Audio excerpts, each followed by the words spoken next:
Life After 60 at St. Clair Street Senior Center. I'm Connie Rigsby, and today I am your host along with Madeline Methvin and our special guest, Mr. Jim Shulman, the Tennessee Commission on Aging and Disabilities Executive Director. So today we're going to sit back and ask some questions of the direction for the state of Tennessee in terms of aging, straight from the person that has kind of got boots on the ground for the last few years. So Madeline is here with me, and she has worked on some questions to kind of have the perspective of the senior side, and then I'll ask you some questions kind of working with senior center directors. But welcome. We're just glad to have you. Thank you for having me. We're nice glad to here. have you. Well, thank you. But first of all, I want to say congratulations are in order because he's been elected to the Nashville Metro Council at Large, and that's quite a important thing to do. Well, thank you. So I that's appreciate important. it. Glad the election's over. Yeah. It was a long campaign. So I know your work. This is I guess all that free time you have. All that free time was taken up by the campaign. Yeah. And now I've just got all this time available until I get sworn in tomorrow. Is it tomorrow? which Is it tomorrow? Tomorrow, yes. Okay. Well, what does this commission on aging and seniors that are aging and have disabilities, what does that encompass? What do they do? It's, I guess the way I would describe it is it's sort of like the Department of Aging for the state of Tennessee. It's not a department, it's an agency. But we basically deal with aging issues in the state of Tennessee, and that can range anywhere from making sure that seniors eat, in terms of seniors that might otherwise go hungry, to providing a limited amount of in-home care services across the state through our options program, through also our SHIP program, which is Medicare assistance. So if you're not sure if you're on the right plan, or if you have questions when Part D comes up and during open enrollment, you can call our SHIP hotline and they'll walk you through it for free. And we don't sell plans, we don't do any of that. But what we do is make sure that people can get the right information, and if they're concerned about whether they're on the right Part D plan, we can kind of run through a system and check, and then we will give you a couple of options about what to do. That's great that we have that available, that information available to us. And that's one of the things here at St. Clair. We have a staff person. Her name's Dee Brown, and actually Cindy Thomas, both on our staff, along with some volunteers that went through the training offered by your department this year. And so we're hopefully gearing up for October 15th. That's right. October 15th through December 7th, and Open we will be able enrollment. open That's right. enrollment time, and that is a big time for a lot of seniors. A lot of information. So I to think a get lot out of there. people during that period of time, you'll see a lot more ads on television. You Right. get a lot of information in your mailbox In the mail. because people are trying to encourage you to sign up for their plan. What we're trying to do is we're not selling a plan, we're just trying to make sure you're on the right plan so you don't spend extra money that you don't need to. Absolutely. That's what we do. Okay. Well, what challenges have you faced since you've been in this position? All kinds of challenges. I bet. So do you know how many folks who are turning 65 every day in this country? No, not at all. 10,000, all right? So, Yeah, take a breath. There. Oh, my. yeah, so you all right? You okay? Oh, sure. Okay. So what has been happening over a period of time is that the baby boomer population has been getting older. Okay, so it's kind of like a marketing tool for many years. People are going like, yeah, I want to focus my attention on the baby boomers. Well, just like everybody else, they've been aging. Now they're starting to turn 65 in very, very high numbers. So we've been watching this population over the years. Grow. It's now older. So baby boomer population from people who were born between 1946 and 1964, they started turning 65, and they're in large numbers. And so the biggest challenge is, in many ways, were we really prepared for this giant group of people that are now going to need different types of services as they get older? Some ways yes, in many ways no. We weren't necessarily prepared, and now we're trying to deal with that very quickly.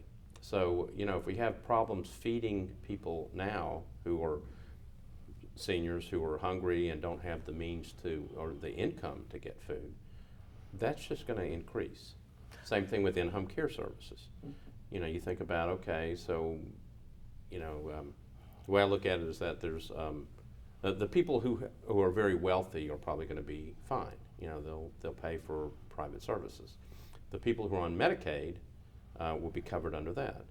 It's everybody else in between that may need assistance or services or needs to know what's going to happen to them when they get older.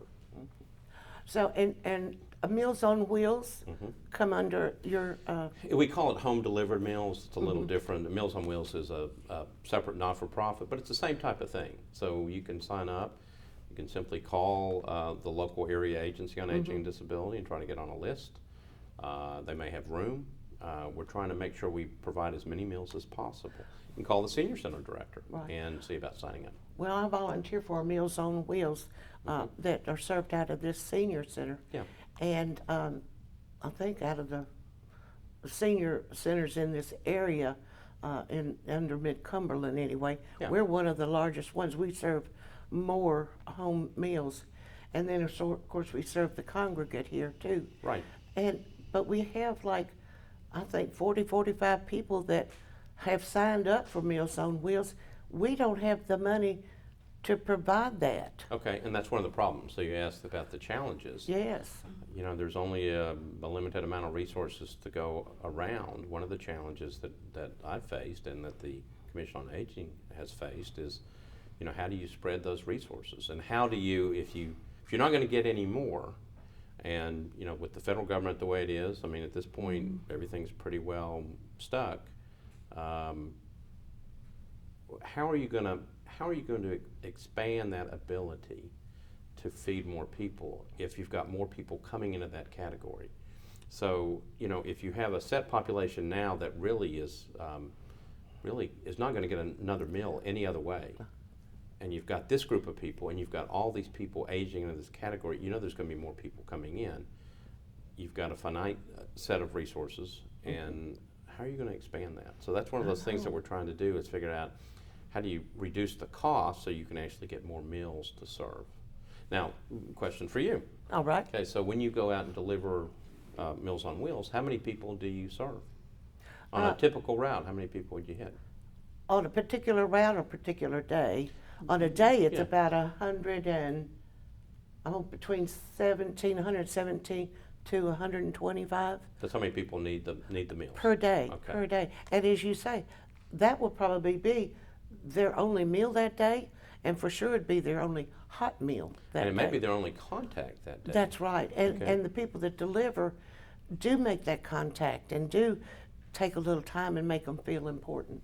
Again, it may be the only social interaction they have during the day. Because they're homebound. And how important is that? Very important. Right. Okay, so you think about it, how would you like to be by yourself, dependent on that meal, and you're not getting lots of contacts? We hear a lot about that. We hear how important that social contact is. Absolutely. And it's particularly important for healthy aging, because we all want to get older, and we want to be as healthy for as long as possible. So you want that communication, you want that contact, you want, it makes you feel better. Right. And for those that are able to get out and that aren't homebound, that's why we have this wonderful senior center that provides so many services and activities and things to do. It's And again, it's social, they say, well, I don't understand. Well, I come here also for the meals. It's a balanced meal, but it's a meal that I don't have to eat alone. I can have conversation with another senior, so it means a lot just for those that are able-bodied. Well, this is one of the better senior centers in the state. Oh, thank you. I was wondering, that was one of my questions. How do we rate among the other senior centers in the state? It's one of the better ones in the state. Oh, thank you. I think so too. And it's awesome. basically because of you.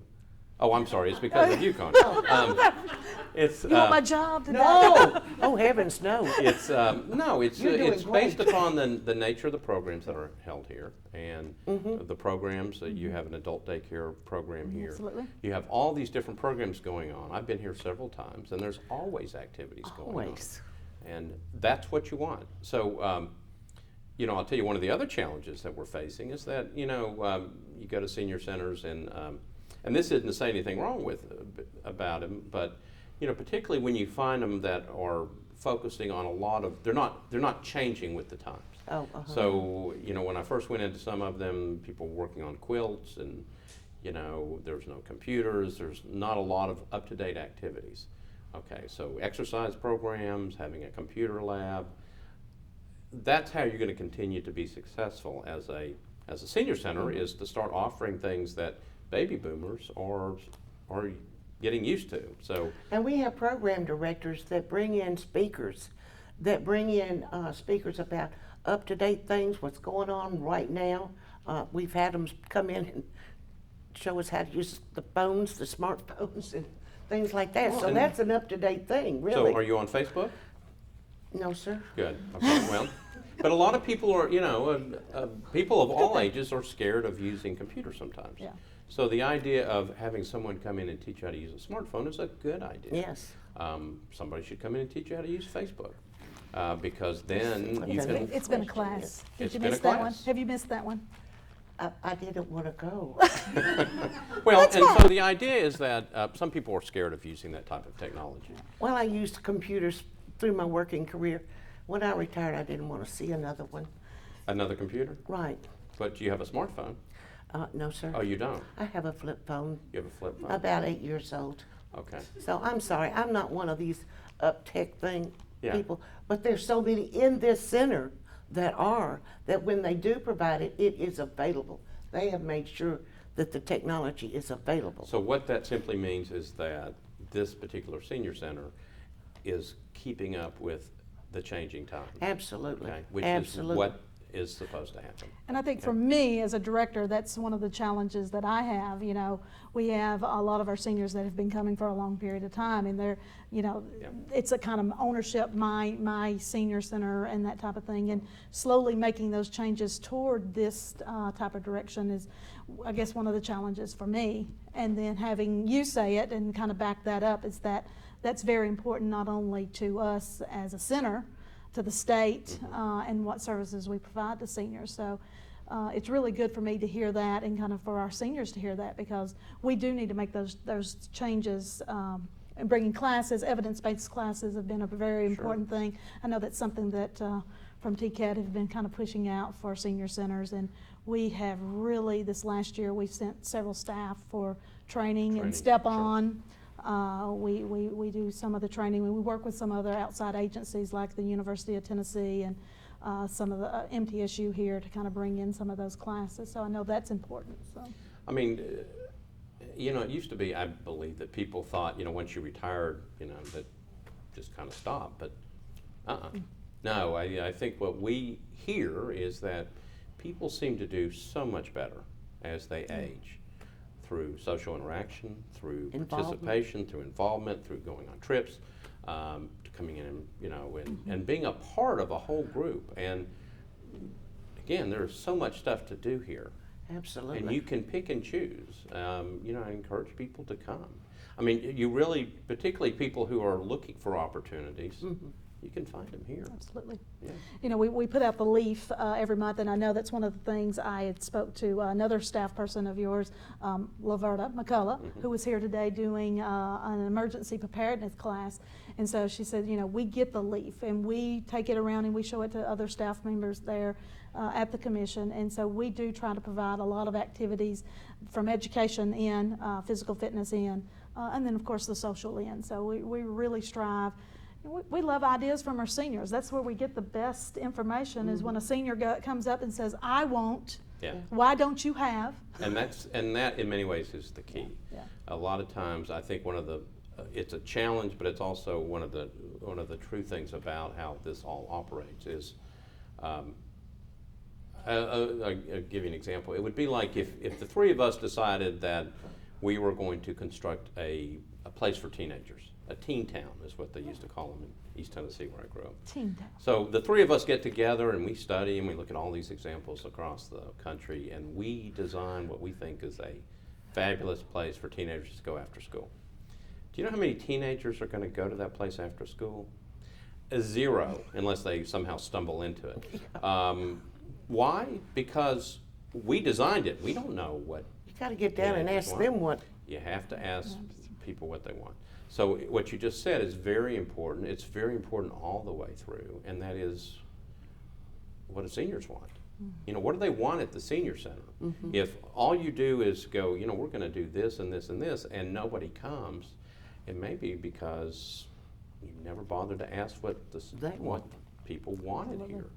But when you do find out, and when people do come up and ask, you know, and say, I want this program, or I'd like to learn how to use a smartphone, or, you know, what is this Facebook, or what is Instagram and other things, and you provide those types of programs, that's a good thing, because it's keeping people informed, and it's what people want. It's what we want. It's what we want as we grow up. It's you know, what's of interest to us. We just introduced a class. I think we're having a speaker come in and talk to us about Uber. And we had to sit down and actually kind of have a little conference among some of the staff to kind of explain Uber to some of our staff. So just imagine explaining that to seniors, what that affects. And it will be, and Uber is a transportation program that a lot of the hipsters, young people use to get from A to B by using their smartphones. And so it's definitely a technology, I think, that a lot of seniors could maybe use in the future. Is it something on the very cuff and maybe new and so fresh that a lot of our seniors might not, and they might hold back and wait a little bit? But I think getting that information out there to them is very important to what our key job for what we do. Well, think about another challenge, senior transportation, particularly the way you know, Nashville, Murfreesboro are set up. You know, if you know, a lot of the big giant cities, Boston, New York, other places, you know, you live and you have transportation options of all kinds. We're catching up with a lot of those cities, particularly in terms of our growth. But think of that for an older person that's living not downtown or not on a bus line or whatever. How are they going to get around? So unless they have somebody who will pick them up, unless they have options for senior transportation, unless they're on a bus line, unless somebody maybe from their church or organization comes to pick them up, their options may be limited, particularly as they get older. Okay, so you can take a cab, maybe you can get some type of public transportation. You may be able to use Uber or Lyft or something like that. It's a whole other means of transportation, and it may be something that we seriously have to take a look at. So the fact that you're teaching people is a good thing. And that's a key thing that I think your organization does, is actually getting the conversation out to us as directors. And we do some conference calls, and we talk about these things and come back to you with some ideas that we have, and, you know, asking us, you know, really important question: what are the needs? What are the unmet needs in our community? And I think that's a challenge that us as directors and staff that we look at is, you know, kind of keeping our finger on the pulse of what the seniors need. Yes, we have seniors that have the capability and can and not, but what about those seniors that, you know, have some type of issue where it is maybe where they live, their income level, or even just their knowledge level of understanding the programs that are out there. And I think that's a key part of what senior centers are able to do, is to have social services and that information. So. There really are so many things: transportation, dealing with senior hunger, Medicare assistance. So many issues flying around out there. Whether you know, everything from, you know, advanced directives, which are living wills. Do people want them? Do they not want them? A real push to get people who are getting older to talk to their kids about what they want as they get older, and not to wait until there's a problem. Typically, and we see this across the board, people tend not to talk about aging, you know, and getting older, because people don't want to talk about it. All right, so what happens is people don't talk about it until there's a problem. Okay, or it's too late. Until it's either too late or there's an emergency situation, which is going to probably happen to all of us at some point. There's some situation that triggers it, and so you think about it, and it's in a panic situation. Okay, so there's an emergency, somebody ends up in a hospital or whatever. That's when you start talking about it. Okay, so you're under stress anyway at that point. Why do it then? Why not just go ahead and kind of start laying it out now, so you can have fun and enjoy things, so that you don't have to go, you know, I really need to think about that. And they brought programs in here to discuss that and bring it up to the seniors here. Yeah, and again, what I would say is it really doesn't matter what your income level is. No. You know, because it's really important for everybody. Again, we like to say that, you worry about that, you don't really necessarily worry about that top echelon or the folks that may be taken care of by Medicaid Right. and maybe have social services tied to it. But there's a whole gap in between Oh, for sure. that sometimes, we really need to focus on and make sure really, aging is for everybody. I mean, we want everybody to get there age. someday. Yeah, and one of the programs that we talk about is, it's called the other bucket list. So we all know what a bucket list is. It's like going to Hawaii or whatever, doing really interesting What's things. on your bucket list? I don't know. You have to come up with a bucket. I really don't have a bucket list. Ooh, Well, you so can come up with one. you can come up with I one. will. I will. But the other bucket list, what I like to say is the other bucket list is, what are those things that maybe it doesn't mean you're going to Hawaii, but are those things that you should really kind of go ahead and do so you don't have to worry so much? So, do you have your documents together? Have you put them in one place so that if something were to happen to you, or you ended up in a position where you couldn't tell anybody, somebody could find them, and they're all Right. together. Okay, so for those of us who use computers, and you did at one point, if you remember passwords, I have many passwords which I can never remember.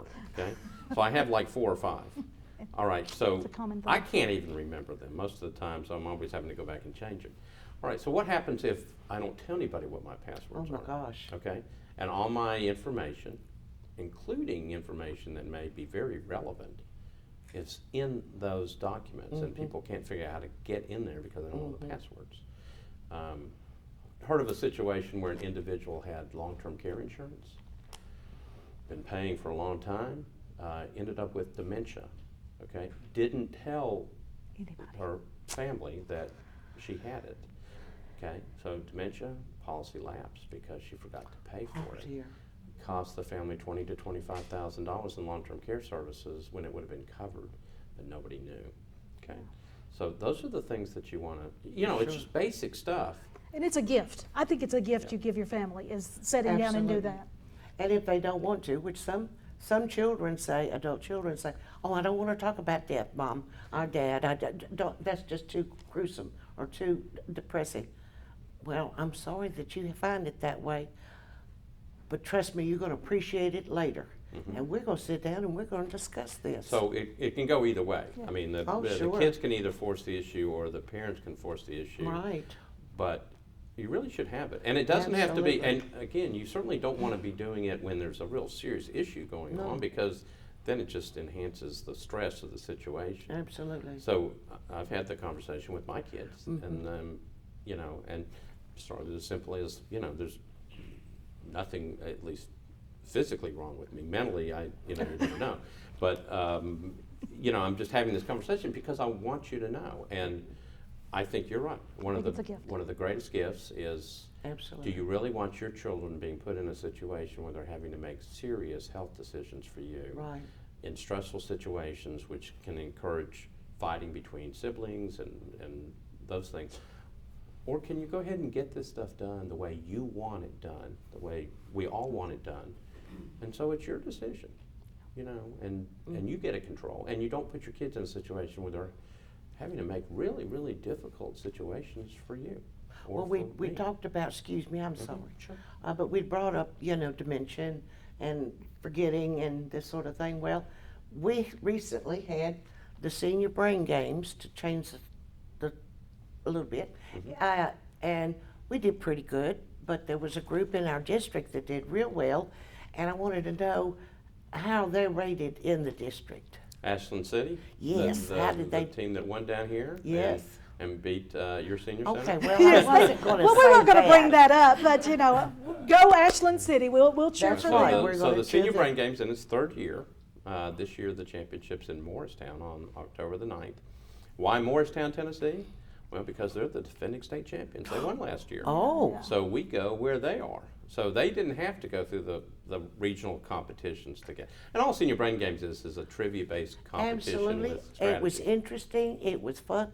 I think everybody had a great time. Well, people have had fun. It's very competitive. Yes. So far, nobody has actually come to blows, but we've had people get very upset with the answers. Make so some we're phone very calls careful. here Make and some there. phone calls and things and protest.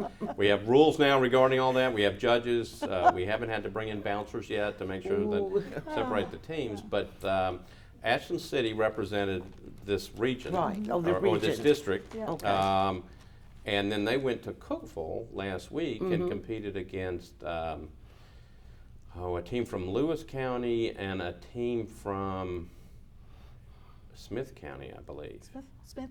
I think it was Smith County, and Ashland City won the Yeah. Middle Tennessee regional competition. right. And so that's our district. And so Yes. we have someone in our district that's all the way up to the So, That's so great. Ashland City, representing the entire District. kind of the Middle Tennessee area, Yay. is going to go to Morristown, and they will be competing against the team from Morristown, a team from the O'Connor Center in Knoxville, Okay.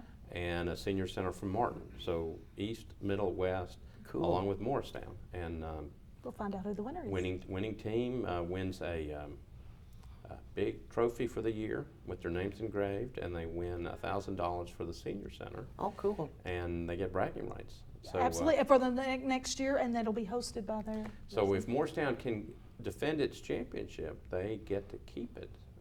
They get to keep the trophy, and they keep the championships in Morristown. So we were up in Morristown last week. They're very excited. They are preparing. There's a healthy walk with the mayor in the morning on that October the 9th. There's a series of activities going on. We're putting up posters and different, and it's a sense of pride. I mean, It really is. this is, and I will also tell you this. I mean, so I believe that Tennessee is the only state that's doing this in the country. Oh. Don't know of any other state. But We you've tried. also had you've been working with some of the other states, and they've been a little bit of interest in this program. So we had some of our staff go to Washington and present at a national conference, a national healthcare conference, and they presented on a national basis to a number of different people. The state of Kentucky is coming to the Senior Brain Games in Morristown. Some of the folks who are with the Aging Commission in Kentucky are coming down to Morristown to watch how this works, because they're now interested in participating. And so the idea is that this may hopefully take off, and Kentucky does it, and they come up with Okay, we a, can compete. Then Us we- against Tennessee against Kentucky. Who's going to win Oh, there? my gosh. you know, Oh, it's like, the football teams compete and they win some barrel. I Sure. think. Who knows what, we may be competing. We've got both against fans in the Kentucky. room, so. I understand. But, you could see it starting to, and the whole notion of it is using your mind. Okay, Right. so again, it goes back Absolutely. to staying active, participating, Absolutely. social interaction. Use this. A lot of this is, and I'm a lawyer, not a doctor, but, Oh. sorry. But what I will tell you this is that, to look at some of the basic principles, if you, it's kind of like either use it or lose it. Absolutely right. If you stop using things, they basically kind of just stop. Even muscles, Right. they atrophy. Right. You've got to use, the brain's, I think of it as a muscle. So- Got to keep it active. If you watch television for 8 hours a day and don't really do crossword puzzles or get involved in stimulating conversation, you're not really using your mind to its full capacity. Watch Jeopardy every day. Or watch Jeopardy, make And Wheel phone of calls. Fortune, yeah. One of Answer the the things questions. that we're talking about I was talking to Laverne about yesterday is telephone reassurance, which is simply a way to contact people who are alone and maybe the only contact if they don't get the Meals on Wheels or the Home Delivered Meals program. All right, so that's an easy enough program. Just because you may be kind of shut in doesn't mean that you can't volunteer by calling other seniors. You can Yes. certainly participate. You can certainly do certain things at home that can help others. Keep going. I see people all over the state when we go around that are doing all kinds of unique things. And, they're 70, 75, 80, 85. You just keep going.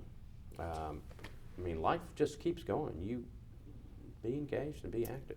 Absolutely. Well, I will say, you've been in this position for a while, and I have been able to share some of the last few years in other positions as a senior center director, and it's been very exciting to me as a professional to see you be very active and very engaged I know that you've traveled from one end to the other.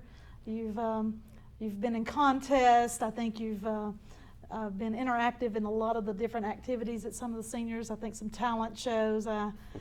You've judged. You've done a lot. So when you're looking back at all of those things, what does senior centers, say to you? What they're doing across the state for the aging? I mean, I think overall, senior centers serve a tremendous role. It's not only a place to come together, maybe a place to get something to eat, but it's an educational place. Absolutely. So, Sure. in many ways, what you all have done here is to keep that going. What we really want is we want more people coming in. We're finding activities, and by changing over time, whether you add Zumba classes or whatever they are, bring people into a place where they can do things. And I think they get a sense overall that, particularly if they're encouraged, is go. Yes. Find things that are of interest. I think the first time that I actually met you was not at this senior center, another senior center, and you were getting ready to have lunch with some folks who had just retired, and I think one was somebody who'd worked with wood, and was a builder or something, and you're getting ready to go out and find out what their skill sets were because you were going to put them to work. Okay, so think of all the opportunities, with limited resources in our schools and other things. Think about the wealth of information and knowledge and experience that people who are either retiring and looking for something to do, if you just pay attention, you can put them to work, without paying them sometimes. But I mean, volunteer. But volunteer where they can do some tremendous good for people all over the community. Well, it's a win-win situation. The person receiving the information is a winner, but the volunteer, the senior that does this it's good for them. Oh, I'm needed. Yeah, I do have something to offer. that's right. So it's a definitely win-win situation in that regard, and we appreciate all the things that you do and will continue to do for us. Well, we're still working on lots of different things. It's, we're an advocacy agency, so we're supposed to be truly standing up and advocating for all kinds of aging issues and for seniors. And that's what we have to keep doing. And, you can, with resources just more difficult to come by, you fight for those resources, but you also are always thinking about how you can do things better, more efficiently, and do them in a way so that you don't always have to depend on, the government giving you more and more money. I think you prove yourself. And what you do is you prove yourself by doing these programs, by encouraging people to participate. And more people come, and all of a sudden more and more people know about it, and they go, something really, really good going on. So, And the spread word of mouth is a great advertisement. it's the best. It's the best. Well, I want to thank you. It's been a pleasure. When I sent out the invitation to you, I was in high hopes that you would come, and I know you had to rush through the traffic here in the Murfreesboro area, but it's nothing like Nashville sometimes. I But understand. We thank you so we do much. Sure. appreciate it. And for our folks out there that have joined us for Life After 60, we try to do this on a regular basis just to keep up with the people, places, and things that kind of involved here in Murfreesboro, about the senior center, about what's going on at the state. We want to appreciate Madeline for doing some interviewing and asking some great questions today. And then we also want to thank our special guest, the head of the Tennessee Commission on Aging and Disability, Mr. Jim Shulman. So one thing we tell you is check out the senior center at St. Clair Street Senior Center, Life After 60 with us.